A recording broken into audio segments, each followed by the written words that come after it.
Hi everyone, thanks again for joining me on Sealed for Good. Today we're talking about how to waterproof over existing tiles. Now, we've been pioneers in this area for many years because we developed the Gripset OP, and that product was developed for tiling over tiles. And so that those of you that have used the primer understand how easy it is. It's no hazards, you lay it down, dries very quickly, and it allows you to bond a tile over an existing glazed tile or put a membrane over an existing glazed tile. However, there are things you need to be aware of before you go and tackle any project with these existing tiles and you go and think, I can just go and waterproof that. Even though we've got the systems for it, you need to be aware of where the hazards and where the pitfalls may be. Let's start with wall tiling. If you're going to tile, let's say you've got a bathroom application and you think to yourself, okay, this is quite solid, I can waterproof over these tiles and then tile. But you need to do two things. Firstly, you need to understand the state of the tiles that are on the wall. Are they solid? Are they sound? Have you tested them? Because if they're not, that could compromise what you put on top afterwards. And if you accept the surface, you inherit the issues. But more importantly, is also understanding the type of tile you're going to retile with, how that's going to go from a weight loading perspective, and what membrane would you use for that. So these are things that you need to understand first. Ask. There are specialist tiling consultants out there that can help you. We can also give you some guidance on that, or ask your client if your client's asking you to do that, particularly if it's a builder or an architect.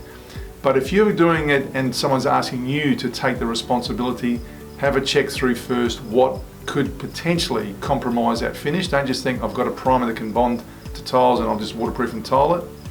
You need to check those things out first.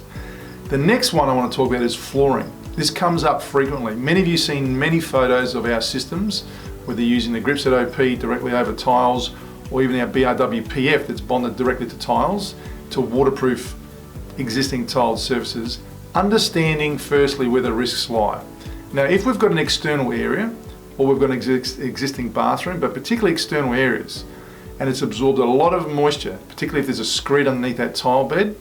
Now, you may have the correct falls, you may have enough heights, you may be able to comply with the standard to lay your tiles and meet the requirements. However, have you understood potentially what you've trapped underneath those tiles? So you could go ahead and waterproof over the tiles and then find your membranes blistered. And that could be still residual moisture underneath the tiles that comes through the grout joints and could blister your membrane.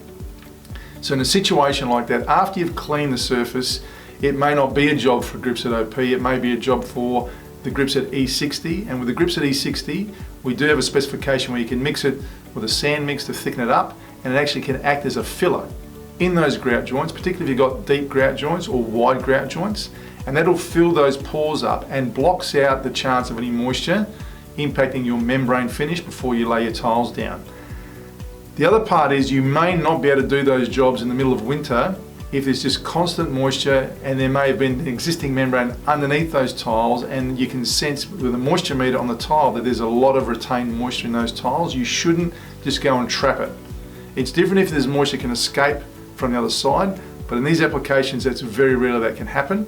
And so you need to understand that you may not be able to tackle it at that time of year. You need to allow the evaporation of it. You need to find a window when the weather's good, and then you get that moisture reduction down before you then go and seal it. And then you apply the membrane of choice. Now, if you've got also tiles that you think are sound, you've got no moisture issues, and it's a big area, take the time to check out all the stability of the tiles, because you might find there's a couple of drummy tiles around the place, and you pull one drummy tile off, and it's a domino effect, and then others start to get loose.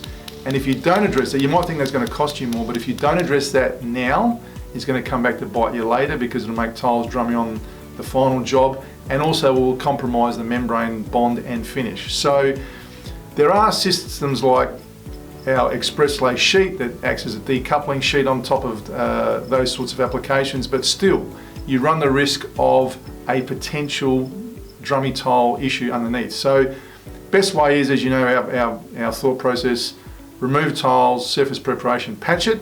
You can patch that tile that's come out with things like 11YDM to level off with the rest of the tile bed, and then start the membrane application. Time taken to do these parts properly at the start will save you lots of time and money afterwards and ensure that our industry is seen as a quality trade. We know what we're doing and we're adding value to the client. If you'd like to know more about any of our products and systems on how to use it for an application where you're going over existing tiles, 1-800-650-435, or get to that website or our email address now, or ask any of our tech services guys or sales guys out on the road. Until next time on Sealed for Good, I'll see you then. Be part of that change.